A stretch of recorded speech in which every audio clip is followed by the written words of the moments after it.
just as kind of an afterthought here, I figured I better kind of show you some of the other stuff we got here. A raspberry bush. This is one that I planted this spring. And this right here is actually one that's a year old now.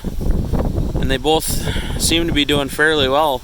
The ones from last year aren't really nearly as bushy as the new ones that we planted, but they definitely seem to be growing really, really well.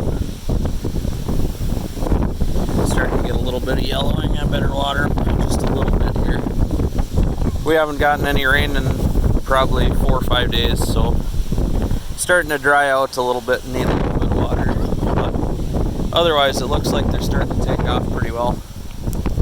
And then, of course, with our garden here, we kind of decided to change some things up. Seeing as how last year we got kind of behind on taking care of weeds, we ended up getting this. It's a woven mesh that landscapers and gardeners use to actually use as a cover to try and kill the weeds, or try and basically not allow them to get any sun and kill them. So, unfortunately, with all this wind as well, we're trying just to keep this sucker down, and hopefully it'll take care of a lot of the weeds this year, but we'll just have to see how all that goes.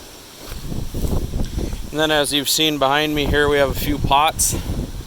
These actually are all, well, except for 2 of them, or 3 of them, are all potatoes that we decided to plant in these cloth pots this year, and see how that goes. And we actually have a few coming up here. They look mighty nice. Especially since how they've only been in these pots for probably, I would say 2 weeks, 2.5 weeks, right around there. So I mean, they're starting to pick up and take off. There's another little guy there. Look really nice. And then unfortunately we haven't been keeping up with our asparagus nearly as well as we should be. So I'm gonna have to go through and clean this up a little bit. Hopefully the wind keeps the mosquitoes down. Right now I'm starting to get kind of bit up pretty good, so I'll have to clean up our asparagus here, and hopefully we'll have some tonight for supper. But from the Lukow Homestead, I hope you guys have a good weekend.